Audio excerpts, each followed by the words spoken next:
from a long line of nomads. My great-grandfather, he used to be a respected clan chief. He had 4 wives, uh, and he owned a big herd of camels, sheep, and goats. And my grandfather was the first in our family to be born within the city's wall, Hargeisa city, which is the second biggest city in Somalia, and the capital city of the breakaway state of Somaliland.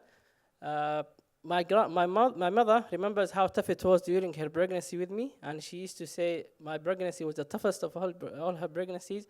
Whenever she used to be sick, my brother Muhammad, which is like the older brother, he used to be 3 years old at the time. He used to stay by my mom's side, and despite my grandma's scolding and worry, he used to put his little hands on her belly, and he used to say, "My mom will be okay, and she'll bring us Awale." Hence, I was named Awale, the lucky man.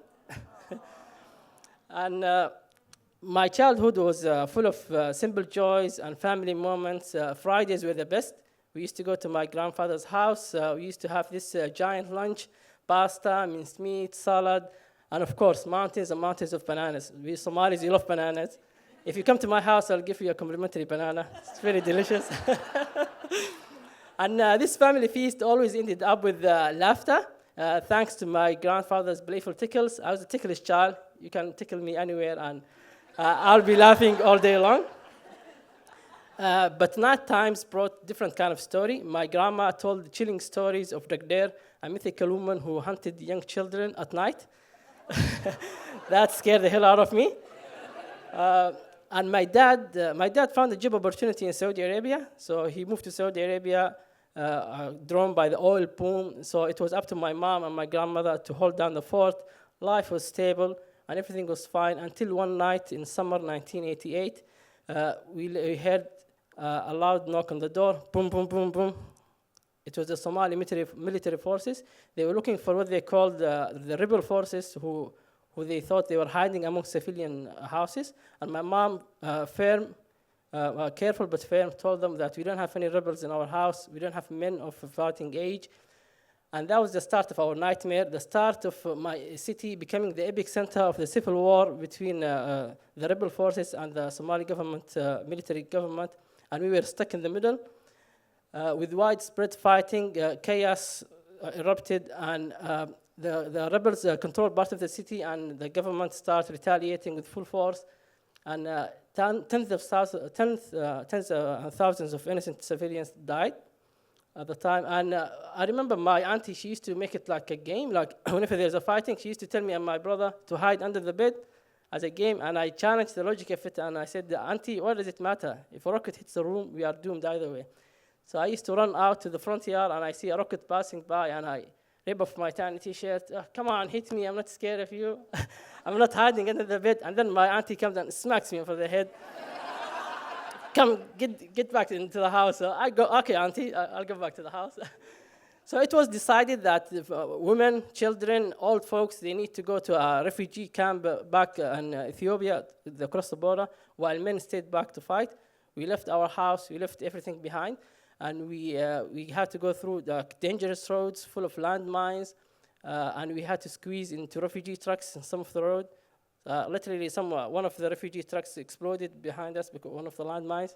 We were lucky to make it. And I remember during that time, it was the first time in my life I've seen a dead body. So I've seen so many people dead in the street. I was a child, so I asked my mom with a childhood curiosity, why these people sleeping in the streets? Why they don't sleep in the houses? So I thought they were sleeping. And she didn't have an answer for me. And I remember walking for a long time until barefoot. I was tired. My older brother get to ride a donkey, and my little sister was carried by my grandma. So I said, "Grandma, I'm tired. Can you carry me for a while?" She said, "Oh, you're complaining. Wait a second. Let me put your sister under this tree, and I'll take you instead." I said, "No, Grandma, I'll keep on walking. She's young, and the hyenas will eat her alive." So yeah, she was a smart grandma, and we lost her this year. So rip grandma. Yeah, she taught me that lesson without even telling me anything. So that was great. So we made it. We went to the refugee camp. So luckily, we made it alive. We went to the refugee camp in Ethiopia. The memories is scattered in the refugee camp. So one of the things I remember was the theft of our donkey. Also, I remember that time where the zipper of my pants got stuck while relieving myself. So I came to my mom and I said, "I need some help down there." And within this embarrassing moment, my mom rallied the whole camp. So they formed a circle around me, and they tried to help me one by one. So until a wise man came and said, okay, everyone get out of there. And he helped me out, and he relieved my pain. And I can assure you I remained unscathed. I'm all right. Don't worry about me. I have the receipts to prove it. So I'm fine. Don't worry. So, and then after a few months, we made it to Djibouti. My dad organized for us to move to Djibouti, closer to him in Saudi Arabia. I can't imagine how scared he must have felt for his family, never knowing if they would make it alive or not. So we made it to Djibouti. We stayed there for a few months. Literally, in Djibouti was the first time I've seen TV in my life. So I remember seeing the TV. I've seen this amazing black man wearing red singlets, flying in the air, a young Michael Jordan, playing for Chicago Bulls at the time. And it was the first time in my life I've seen the ocean. I've seen, for the first time, the endless horizon, and I've seen people like young and old playing, swimming and splashing water with joy. After a few months, we made it to Saudi Arabia, and we reunited with my dad, finally. It wasn't that only picture that I had in my head. It was so surreal. He looked like the older version of me. So that was interesting. And nothing was the same in Saudi Arabia. First of all, they didn't have enough bananas. And the bananas there were not as delicious as the one in Somalia at all. And they all looked white to me. So, because I came from Africa, and I thought every person is black, but they were wearing white masks. So I said to my dad, can you buy me a white mask? Silly me. So, and then he taught me they were like black and white people. So, okay. So I understood. Although, like, despite the joy of reunion, of a family reunion, I couldn't shake the feeling of displacement, like a tree uprooted from its familiar soil into a foreign land. And I always would have wondered how my life would have been different if I grew up in Somalia, maybe between community, loving family. Maybe I would have married 4 wives like my great-grandfather. Maybe 2 like my grandfather. Maybe 1 like my dad. I'm 0, so. So there is a vacancy, I'm telling you. So there is a vacancy, there is a broad line to be continued. So the whole tribe depending on me, so okay, yeah.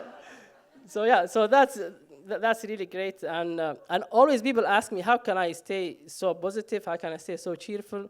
Don't I have trauma from the civil war, from all of what I've seen in my life? And I always say, like, war can either make you bitter, or it can indeed make you hateful, and rightfully so, but also it can awaken the compassion in your heart.